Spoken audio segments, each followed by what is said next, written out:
the law of conservation of mass. This is a fundamental law that tells us that matter can't be created, nor can it be destroyed. So if we take the mass of all of the compounds and chemicals that we put into a chemical reaction, and then we check and sum up the masses of everything that's produced, the mass going in has to equal the mass going out. How does this apply to our day-to-day lives? Think about a quarter pounder, right? The commercials always has that annoying little asterisk somewhere that says, this is the mass or this is the weight before the burger's cooked. So you know at the end of the day, when you get a quarter pounder burger, it doesn't really look like a quarter pound of meat. But the law of conservation of mass still applies. McDonald's starts with a quarter pound of meat, right? But then think about what happens as that meat is cooked.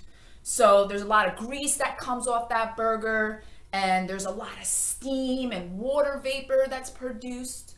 So if we had a way of collecting all the grease and the water vapor, and we added that to the cooked mass of the burger, then grease plus cooked meat plus water vapor would equal a quarter pound. We just have to be able to account for where everything's going. In this particular problem, the Hoffman apparatus provides us with an excellent way to account for where everything is going because it's a closed system. So you put water into the system and you actually use electricity, and that enables the water to break down into its elements, its constituent elements. So it breaks down into hydrogen gas and oxygen gas. And you capture the hydrogen gas and oxygen gas in little glass tubes. And we use electricity to make this reaction proceed because water doesn't want to decompose on its own. This is a non-spontaneous reaction that needs electricity. We haven't gotten to writing equations or balancing equations or any of that jazz yet. But when you apply the law of conservation of mass, we don't need to start using conversion factors or moles or balanced equations or anything like that. We need to just figure out what's going into the reaction and what is being produced by the reaction and set their masses equal. Let me show you how. So what I've written here is basically the equation. I didn't use formulas. I'm not going to worry about balancing it when I'm attacking these law of conservation of mass problems. From the problem, from the description, I know we start with water, and at the end of the day, we produced hydrogen gas and oxygen gas, and then there was some leftover water involved. So looking at our numbers here, we have, it says the addition of 24 grams of liquid water into the device. So over here, I'm going to have 24.0 grams. And then on the product side, we produced 2.4 grams of hydrogen gas and 2.0 grams of liquid water were left over or unreacted. So I'm gonna take note of those numbers over here.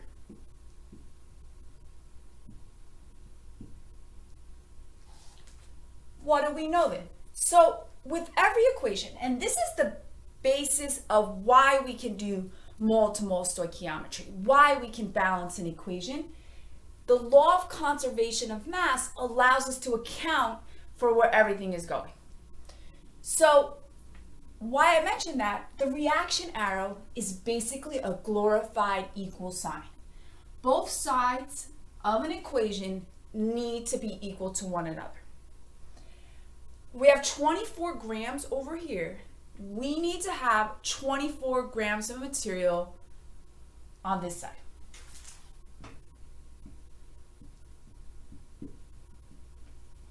So at this point, I kind of have like an algebraic equation.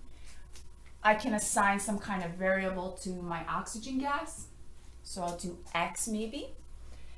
And we can say 2.4 plus X plus 2.0 has to equal the 24 grams that we started with.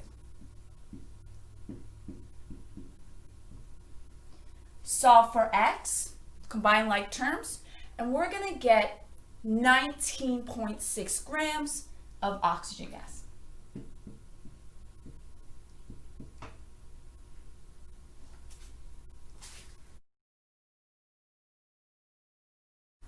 The law of definite proportions. Nowadays, this law seems kind of obvious to us. What does it tell us? So say you collect a sample, I'll use carbon monoxide. You collect a sample of carbon monoxide here in California. And then you travel to a different state, Arizona, New York, wherever you want to go, and you collect another sample of carbon monoxide. Then you break both samples into their constituent elements. So you break that carbon monoxide into carbon and oxygen. You get the masses of the carbon and oxygen, and you analyze the mass percents. The mass percent of carbon in your sample from California has to be the same as the mass percent of carbon in your sample from Arizona. As long as both samples are carbon monoxide, the amount of carbon or the amount of oxygen in all those different samples will be exactly the same. And that's why I say it seems kind of obvious. You're like, well, it's the same compound. Of course it has the same amount of carbon. But this was super tricky for the beginning chemists way back in the day before there was electricity or calculators. They didn't understand what they were looking at. Like gases such as carbon monoxide were quite the enigma. So to realize that even though the gases look the same, we can start identifying them as being different compounds or the same compounds by looking at their mass percents. That just was mind-blowing and kind of started the whole thing of the analysis of compounds. Let's start with our analysis of sample 1. So we're going to need to calculate the mass percent. We can calculate the mass percent of either the oxygen or the carbon, or we can do them both individually. I'm going to just arbitrarily choose the oxygen. Again, either one is fine. I'm going to use this formula over here. You're going to see this a lot. Mass percent is part over whole times 100. So I'll start with 17.2 grams in the numerator, and that's grams of oxygen. And I'm going to divide by the total mass. So in the denominator, I'll do 17.2 plus 12.9 grams. And this is a percent, so I'm going to need to multiply by 100%. When I plug all that in, I get 57.1%. I'm rounding to 3 sig figs because all these values have 3 sig figs. I'm going to be a little bit more specific here because I know there's more parts to my problem.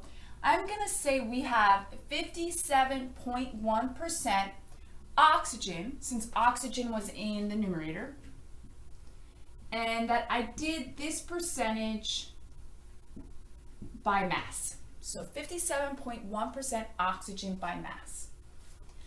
I can repeat this process for carbon and put the 12.9 grams of carbon in the numerator.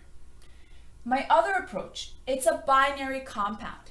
It consists of 2 elements. So I know that the mass percent of oxygen plus the mass percent of carbon has to equal 100%. Let me write that down. So since it's 57.1% oxygen, the amount of carbon, which we don't know quite yet, both of those things have to add up to 100%. So all I did in my calculator was I did 100% minus the 57.1%, and I was able to quickly determine that sample 1 has 42.9% carbon by mass. So I did the same exact calculation for sample 2, except I used the masses that were specific to sample 2. After dividing and multiplying by 100%, I got 57.1% oxygen by mass in our second sample. And then I did that quick trick, right, where everything has to add up to 100. So I knew by subtraction that we were looking at 42.9% carbon. Now we compare sample 1 to sample 2. Well, the percentages of carbon and oxygen are exactly the same for both samples. 57.1% oxygen, 57.1, and then we have 42.9% carbon in both samples. Since the mass percents are exactly the same for both samples, we know that both samples are the same compound. They're both carbon monoxide. If the numbers were different, that would be a very good indication that we were not looking at the same compound. So you're all familiar with carbon dioxide, the gas that we exhale. Carbon dioxide looks exactly the same as carbon monoxide. And so if you collected both samples, they may look the same, but the mass percentages, once you do this analysis, would not be the same. So I was just speaking about the situation where maybe the mass percent values don't match, but you have this feeling, this theory that the compounds have something in common. Maybe they're composed of the same exact elements, like what we see in carbon monoxide and carbon dioxide.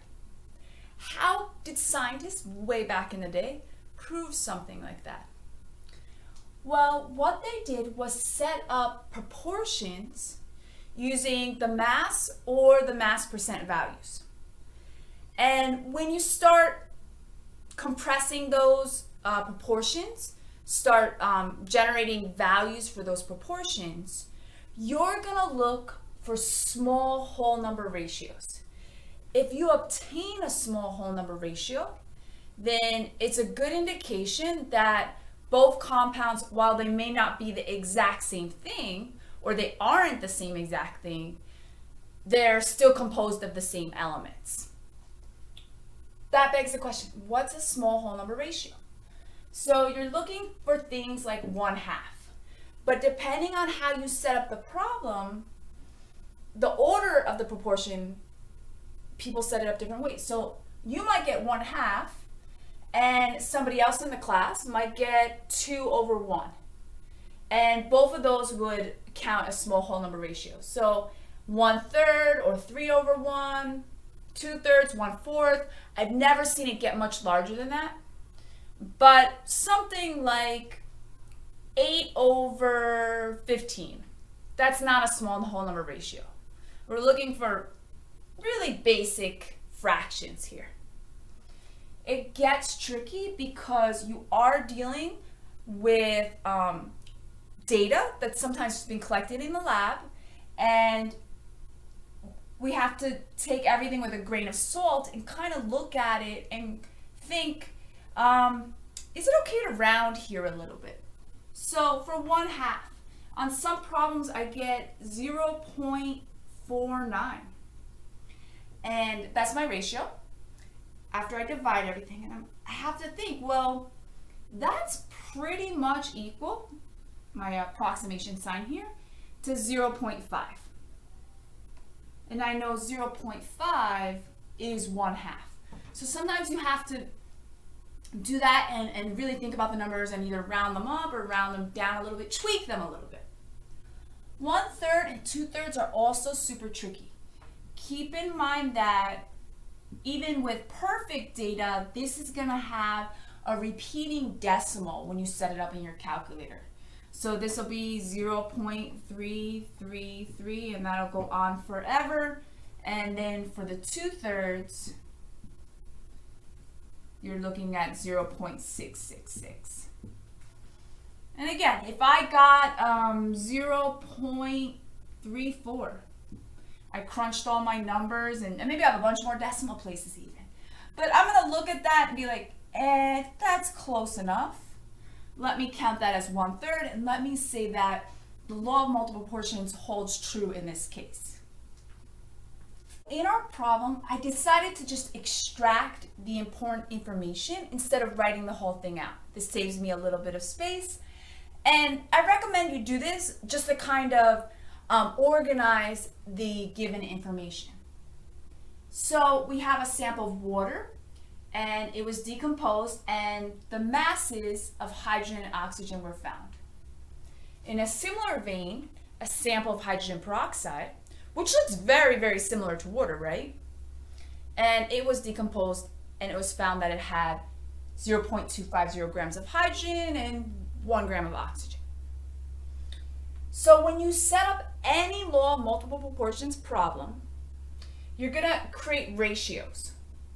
Sample 1, sample 2, that's arbitrary. So I could call this sample 1 or I could call this sample 2. It doesn't really matter.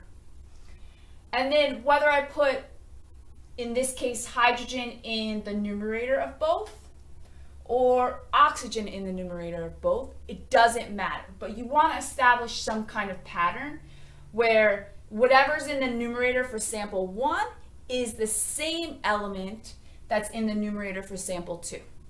But again, you could do it a different way and still get an interpretable result. So here I decided to put hydrogen in the numerator.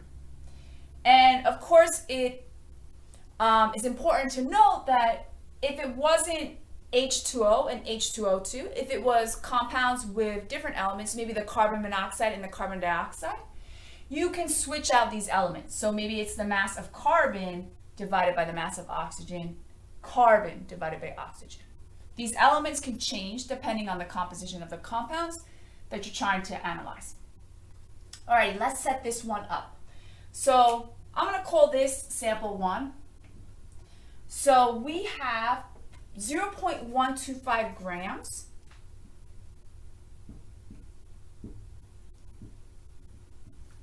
And I'm going to divide that by the 1 gram of oxygen.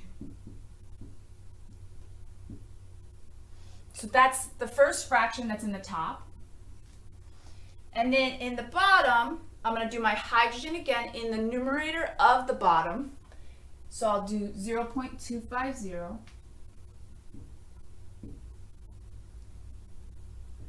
And I'll just keep the units at grams. Grams, grams, grams. It's all going to cancel.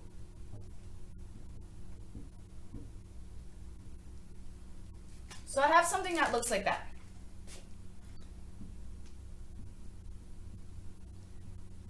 Now, you might want to simplify the numerator and simplify the denominator and then divide, or you can just plug it in all in one shot, use a bunch of parentheses. So if I simplify a little bit, I get 0.125, because I'm just dividing by 1, and 0.250 in the bottom. And then if you actually plug that into your calculator, you're going to get 0.500. Sig figs aren't important here because I'm trying to establish that it has some kind of small whole number ratio, something that looks like one of those really basic fractions that we discussed earlier. But this one is equal, 0.5 is equal to 1/2. So because after we plugged in all of our data, we got a small whole number ratio, we can say that the water and the hydrogen peroxide, my second sample, follow the law of multiple proportions. And because of that, we know that they're made out of the same elements. And I know you're like, I know they're made out of the same elements, but pretend you didn't. You were alive a really long time ago and you had no idea what these samples were composed of. You knew they weren't the same thing, but now using this math, you've established that they're made out of the same elements.